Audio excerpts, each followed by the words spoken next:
तो welcome Mamata ji. Thank you sir.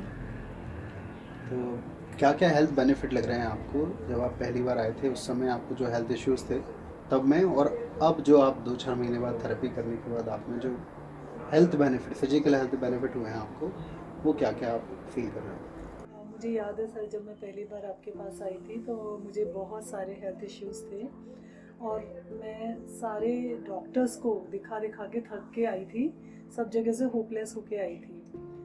तो आप एक बार पुराना वाला भी बताना कि आप क्या क्या पहले प्रैक्टिस करते थे या मेडिसिन वगैरह लेते थे, और फिर आपने जब थेरेपी किया तो क्या डिफरेंस था? तो मैंने सारे हेल्थ इश्यूज़ के लिए बहुत सारे डॉक्टर्स को दिखाया था। Allopathy, homeopathy, even Ayurveda. लेकिन मुझे कहीं से भी 1% रिलीफ नहीं मिला था अपनी प्रॉब्लम्स में। तो हमारे नेबर ने आपके बारे में बताया था।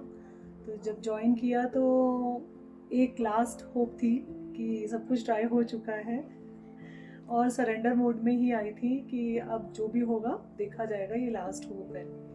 तो बहुत फ़र्क आया है पिछले कुछ टाइम में हेल्थ में। सबसे पहले तो मैं अपने वेट से बहुत स्ट्रगल कर रही थी। डिलीवरीज़ के बाद मेरा वेट बहुत बढ़ गया था और दिन पे दिन बढ़ता ही जा रहा था। हर साल सब कुछ ट्राई करने के बाद भी कुछ भी, इवन 100 ग्राम भी कम नहीं होता था। लेकिन मैंने देखा कि आपके साथ थेरेपी करके विद इन 6 मंथ मेरा 14 kg वेट लॉस हो गया। और जिसको मैं बोलूँगी हेल्दी वेट लॉस, क्यों? क्योंकि अब वो मेंटेन कर पा रही हूँ बहुत कम एफर्ट के साथ। जो भी आपने सिखाया है जो लाइफ स्टाइल, तो अब मुझे बहुत ज़्यादा मेहनत नहीं करनी पड़ती और अपने आप को बहुत चीज़ें खाने से रोकना भी नहीं पड़ता। तो एंजॉय कर रहे यस, आई एम एंजॉइंग हैं? Every food. तो फूड के साथ सब कुछ खा के भी मेरा वेट अभी कंट्रोल में है। I can manage it. उसके बाद दूसरी प्रॉब्लम थी, मुझे एक यूरिनरी इनकॉन्टिनेंस हुआ था सडनली और मैंने डॉक्टर को कंसल्ट किया था। उन्होंने मुझे बोला था कि कुछ दिन फिजियोथेरेपी करा लो, उसके बाद भी ठीक नहीं होता है और कुछ दिन एक्सरसाइज, नहीं ठीक होगा तो सर्जरी ही एक लास्ट ऑप्शन ऑप्शन। है। हाँ, तो मैंने 21 डेज़ थेरेपी ली थी, फिजियोथेरेपी, और घर पे रेगुलर एक्सरसाइज की थी 3 to 4 मंथ्स। लेकिन मुझे कोई फ़र्क नहीं पड़ा था। अभी विद इन 1 ईयर मेरा यूरिनरी इनकॉन्टिनेंस कब ठीक हो गया वो मुझे याद भी नहीं है। तो योगा से पूरा चला गया कुछ है। बताइए उस बारे में, क्या प्रॉब्लम होती थी उस समय?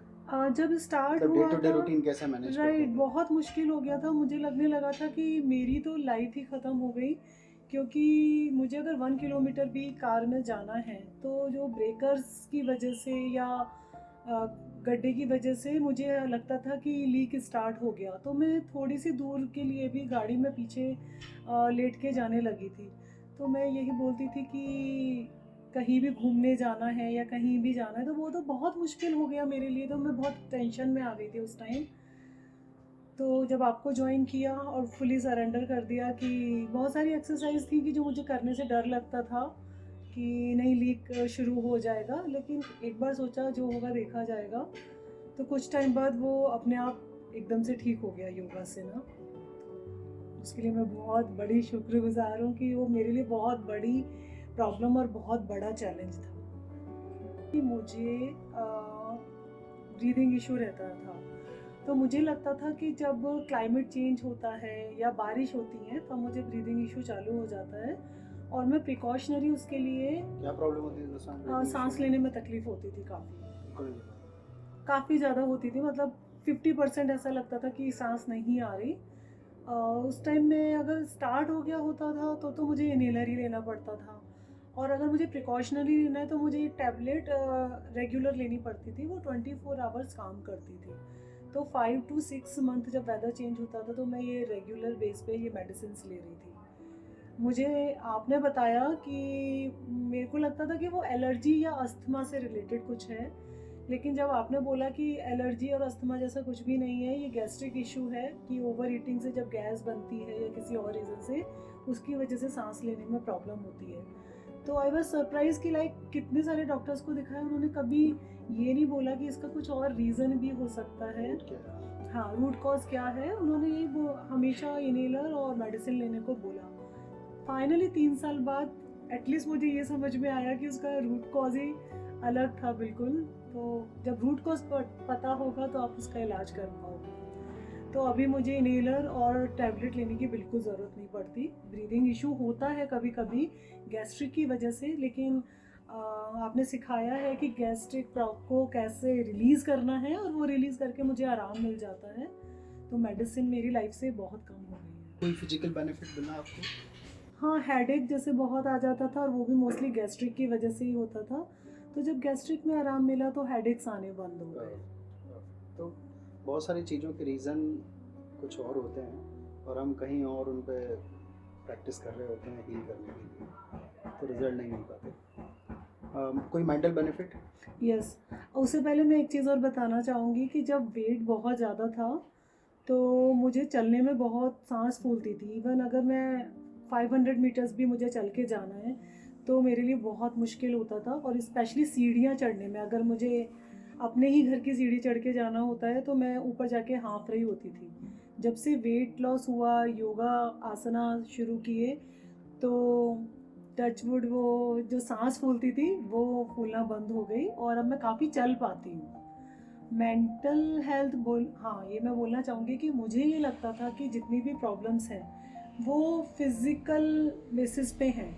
हम लोगों को पता ही नहीं होता है कि कई बार जो फिज़िकल प्रॉब्लम्स हो रही हैं उसका 90 to 80 to 90% reason mental health भी होता है।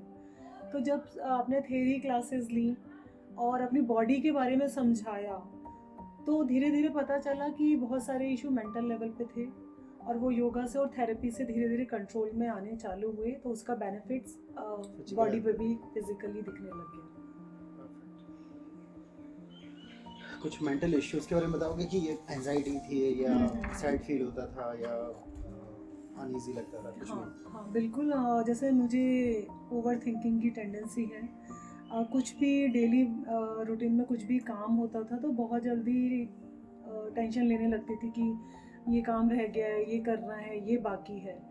तो धीरे धीरे वो चीज़ कंट्रोल में आई है, ओवर थिंकिंग कम हुई है, मेडिटेशन से बहुत फ़र्क पड़ा है, एंजाइटी लेवल्स कम हुए हैं, थोड़ा काफ़ी टाइम अब पीसफुल लगता है कि इतना भाग दौड़ करने की ज़रूरत नहीं फील होती है जो पहले लगता था। तो इसमें बहुत फ़र्क आया। वो सावुदुर्ग वाला एक्सपीरियंस। हाँ, अभी एक चीज़ बताऊंगी कि मैं बेंगलोर में रहती हूँ, तो यहाँ ट्रैक्स बहुत सारे हैं। अब मैं 15 ईयर से बेंगलोर में रह रही हूँ, लेकिन शायद एक ही ट्रैक गए थे हम 2 साल पहले फ्रेंड्स के साथ। तो मेरी ये हालत थी कि मुझसे थोड़ा भी नहीं चला जा रहा था, मेरे हस्बैंड मुझे पुश करके हाथ पकड़ के ले जा रहे थे। अब ये 2 साल बाद सर एक ट्रैक पे लेके गए सावनदुर्गा, और वो सर ने बाद में बताया कि वो कर्नाटका का टफेस्ट ट्रैक था। मैंने सोचा था कि ठीक है जो भी होगा, अगर नहीं चला जाएगा तो रास्ते में बैठ जाएंगे, और वो ट्रैक मुझे खुद विश्वास नहीं हो रहा कि मैं वो कैसे पूरा करके आई विदाउट मच एफर्ट। मतलब मुझे और इवन हम पूरे टाइम धूप में चढ़े थे, धूप में उतरे, और वो ट्रैक आराम से, मतलब यकीन नहीं होता कि थेरेपी और योगा से इतना फ़र्क आ चुका है कि आप कर्नाटका का टफेस्ट ट्रैक करके आ सकते हैं। और कुछ स्पिरिचुअल बेनिफिट? हाँ, मैं आपके क्लासेस के बारे में थोड़ा सा बताना चाहूँगी कि जैसे योगा मैंने पहले भी कहीं ज्वाइन किया हुआ है कई बार, उनका पूरा फोकस सिर्फ योगा पे रहता है। अगर आप हेल्थ इश्यूज आसनास पे, जैसे आपने बता दिया कि मुझे ये इशू हो रहे हैं, तो वो आसन जो उसके लिए बने हैं वो करा के आपका ठीक कराने की कोशिश करते हैं। आपकी क्लासेस में मुझे आसनास का पैटर्न भी बहुत अलग लगा, बहुत डिफरेंट। मतलब क्लास में मज़ा आता था जब आप आसन कराते हो, वो एक अलग लेवल है उसका। और थेरेपी पार्ट में बोलूँगी कि पहले आप थेरेपी शुरू करने से पहले थेरी सेशंस लेते हो। थेरी सेशंस में आप हमारी बॉडी के बारे में, हमारा माइंड कैसे वर्क करता है, हमारी बॉडी कैसे वर्क करती है, ये बताते हो, जो जनरली नहीं बताता। और ये चीज़ की मुझे कमी बहुत फील होती है कि स्कूल लेवल पे जो हमने पढ़ा होता है बायोलॉजी, वो सिर्फ एग्ज़ाम पास करने के लिए पढ़ा होता है। मुझे लगता है कि आज के टाइम पे ना हर इंसान को एनाटॉमी पता होना चाहिए कि आपकी बॉडी में है क्या, कौन कौन से पार्ट्स हैं और वो कैसे वर्क करते हैं। जब आपको ये सारी चीज़ पता होगी तो वो थेरेपी करना आपके लिए भी इजी हो जाएगा और दूसरे को करवाना भी। और हेल्दी रह पाओगे। तो मैक्सिमम लोगों को बीमारी में नहीं, ही फंसोगे। अगर मैं अपनी बात करूँ तो मुझे स्कूल का कुछ भी याद नहीं है कि मैंने क्या पढ़ा था। तो जब आपने सेशंस में ये चीज़ पढ़ाई तो समझ में आने लगा कि क्या रिक्वायरमेंट होती है बॉडी की। सबकी बॉडी डिफरेंट होती है, किस तरह से ट्रीट करना है। अदरवाइज लोगों को नहीं पता होता। हर इंसान एक ही तरह का खाना नहीं खा सकता। आपकी बॉडी के हिसाब से, आपकी प्रॉब्लम्स के हिसाब से सब कुछ डिफरेंट, आपका खाना पानी सब डिफरेंट होता है। लेकिन मैं देखती हूँ लोगों को कि जिसको देखो वो सब एक ही तरह से अपनी लाइफ चला रहे होते हैं। मैनेज हाँ, तो अपनी बॉडी और माइंड के बारे में ना जानना बहुत ज़रूरी होता है, जो आपकी क्लासेस में TYS में जानने को मिलता है। This is the best part of your classes. Thank you Mamta ji. कुछ और कोई एक्सपीरियंस शेयर करना चाहोगे मैं यही अबाउट बोलूँगी। प्रोग्राम की थेरेपी Yes. काम कैसे कर रही है? हाँ, तो Smoothness. थेरेपी, हाँ सर ने कैसे थेरेपी कराते हैं कि पहले आपकी प्रॉब्लम्स के बारे में पूछेंगे कि आपको क्या क्या परेशानियाँ हैं। उसके बाद आपको कोई पिल नहीं लेनी, कोई इवन नेचुरल चीज़ें भी नहीं लेनी। जैसे हम कहते हैं पेट खराब है तो अजवाइन का पानी पी लो। सिर्फ खाना और पानी से आपको ठीक करते हैं। बस आपको ये जानना है कि आपको क्या खाना है, कब खाना है। ये 2 चीज़ें बहुत इम्पॉर्टेंट हैं। मोस्टली हम लोगों का ब्रेन क्या सेट हो गया है कि 3 टाइम खाने की आदत पड़ गई है कि ब्रेकफास्ट का ये टाइम है, लंच का ये और डिनर का ये। हमेशा से नहीं होता ना कि आपकी बॉडी तीनों टाइम भूख लग रही है। आप नोटिस करोगे किसी दिन आप उठे हो तो हो सकता है आपका रात का खाना ही डाइजेस्ट नहीं हुआ हो, आपने ऐसा खाया है कि बॉडी की रिक्वायरमेंट ही नहीं है खाने की। लेकिन हम सालों से हमारी कंडीशनिंग ऐसे हो गई है और ब्रेन सेट हो गया है कि 9 बज गए, ब्रेकफास्ट इज़ रेडी, सब लोग खा रहे हैं, खा लिया। तो देखा जाए तो हमको खाने की इतनी ज़रूरत नहीं होती है जो हमारा ब्रेन कह रहा होता है। हमें अपनी बॉडी की रियल हंगर को समझना है, वो बहुत ज़रूरी है कि जब भूख लगी है तब खाना है। अगर वो पार्ट आ गया तो सब कुछ sorted है। बढ़िया ममता जी, बहुत बढ़िया, अच्छा लग रहा है।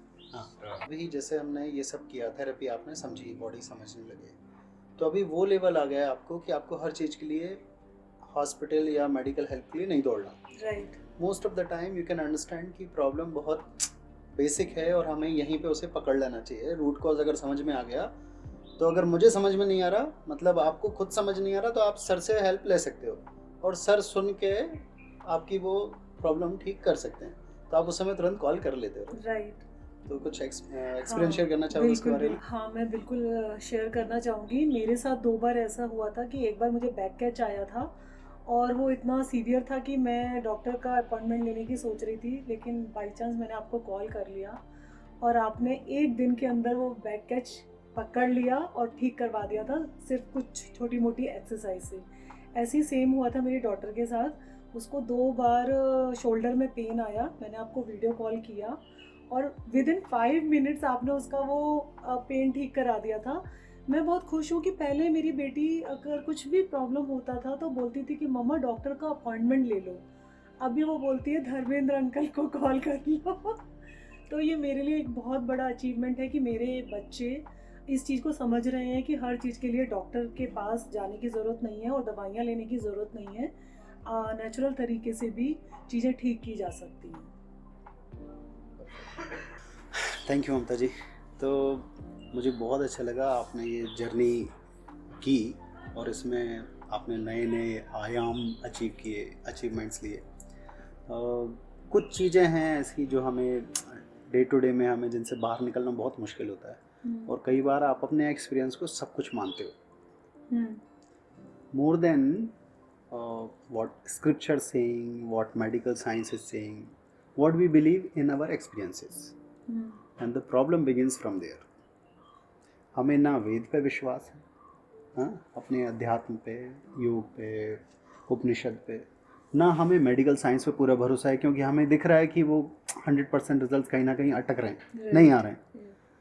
तो हम अपने एक्सपीरियंसेस को सब कुछ मानकर उसको फॉलो कर रहे होते हैं, लेकिन वहाँ हम गड़बड़ ये कर जाते हैं कि चूंकि हमें विश्वास नहीं है तो हम उनको पूरा फॉलो नहीं कर पाते। राइट। और चूंकि हम अपनी पसंद नापसंद बीच में डाल देते हैं तो हम वो रिजल्ट्स अट्रैक्ट नहीं कर पाते।